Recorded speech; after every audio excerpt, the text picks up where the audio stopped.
Sorry ভাই, এই দেখি নাই, সরি।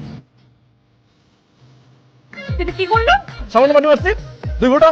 আপনি একটা বেয়াদব লোক। আমি বেয়াদব? অবশ্যই আমি বেয়াদব? এই ভাই শুনুন তো। আমি বলবো। আপনি কি বলবেন আমি বলি? আমি বলবো। শুনেন। আরে ভাই শুনেন। আরে রাখেন, আগে আপনি বলেন। আমি নেমে একটা ঠিকানা খুঁজছিলাম, একে ওকে জিজ্ঞেস করি, মাঝখানে এই ভাইও আসলো, এই ভাইকে জিজ্ঞেস করলাম, তো এই ভাই একবারই আমাকে বললো যে চলুন আপা, অনেক দূরের পথ, আপনি চিনবেন না, আমি আপনাকে নামিয়ে দিয়ে আসি। এই আমি শেষ। আরে হইছে বলেন। আরে ভাই রাখেন না। আরে শুনুন। এখন দেরি হয়ে গেছে আমার। এই আপু দেরি হচ্ছে, যান নাই দিবেন। দেখি ভাই একটু পাঁচটা অন্ত আগে দিয়ে আসেন। কোথায় দিয়ে আসবো? এখানে গেলে যে রিক্সার ভিড়। ঠিক আছে, থ্যাংক ইউ। দুধ নামিয়ে দিয়ে গেছেন, এটার জন্য আপনাকে অসংখ্য ধন্যবাদ। আর একটা কথা, এরকম রাস্তাঘাটে মেয়ে মানুষের সাথে দুর্ব্যবহার করবেন না। যদি দুর্ব্যবহার করেন এভাবেই ফাঁস। ভুল হয়ে গেছে। আপনি তো ভুল ঠিকানা আইছেন, এটা তো উত্তর আজমপুর। এখান থেকে আজিমপুর কত দূরে? এখান তো মেলা দূর, রাস্তা কোনের কাজ চলতেছে না। থ্যাংক ইউ ভাই। তোরে যদি কোনোদিন আমি সামনে পাইছি, একদম মোচ্ছায় মাইটা ফেলবো। তুই চলে আসছিস? চলে আসছে মানে?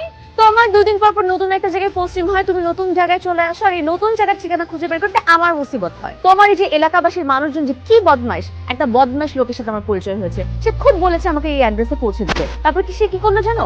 যে আমাকে একটা ভুল ঠিকানায় নামিয়ে দিল, নামিয়ে দেশে চলে গেল। আমি বলে দিচ্ছি খালুজি, এই বদমাইশ লোকটাকে যদি তোমার এলাকায় খুঁজে পাই না, ওকে 100 মতো শিক্ষা করো। আচ্ছা ঠিক আছে, তুই তো আমাকে একটা ফোন দিতে পারতি। কতবার তোমাকে ফোন করেছি, একটাবারও ফোনটা ধরোনি। তোমার রান্নার দায়িত্ব আজকে থেকে আমার। খালুজি, তোমার খাবার টিফিন বক্সে ভরে দিয়েছি, আজকে থেকে বাইরে খাওয়া বন্ধ। আমার লক্ষ্মী, তোর খারাপ দিকে খেয়াল রাখ। তুমি সাবধানে যেও। লাঞ্চ কি করছে? না, আমার ভাগ্নি গ্রাম থেকে আসছে, নিজের হাতে রান্না করে। একটু শেয়ার করেন না ভাই। একেবারে সেই রকম।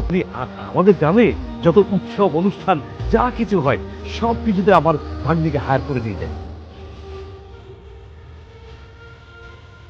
টিফিনে খাবার পাঠিয়েছি, সেটা তো আমার বর খেয়ে খুব সন্তুষ্ট। আজকে সব খাবার চেটে ফুটে খেয়েছে।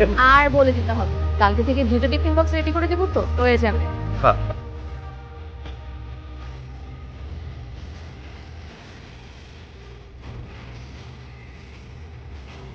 এটা তোমার, এটা তোমার বসের। বাহ, তোর থেকে অনেক বুদ্ধি। ঠিক আছে, ঠিক। খালুজি, বলবি? এই জানতে ইচ্ছে হলো, তোর বসকে বয়স? না না, বাচ্চা ছেলে, মাত্র কয়েকদিন আগে জয়েন করলো। পজিশনে বড় তো, তাই রেসপেক্ট করে বসবে। ঠিক আছে। পারবি স্যার? আজমল স্যার পাঠাইছে। আমি জুই এত সুন্দর করে সিরকুটের যে ধন্যবাদ জানাতে পারে, সে ঘুষ খায় কি করে? এই যে কিরা যেন উপদেশমূলক কথা লিখছে স্যার, যে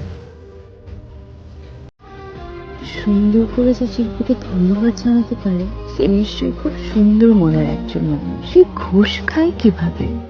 আজমল সাহেব, আমি ঘুষ খাই। জি, আপনি ওখানে, আমি ওখানে। তাহলে তো বাসা পাওয়া দরকার নাই। আপনি জানেন তুমি? আমি জানি এখন থেকে প্রতিদিন এই খাবার নিয়ে আসবো। দুপুরে লাঞ্চ আপনি নিয়ে আসবেন, এই খাবারটা নিয়ে আসবেন। প্রতিদিন নিয়ে আসবেন। যেদিন খাবার আসবে না ওদিন ফাইল চেঞ্জ হবে না।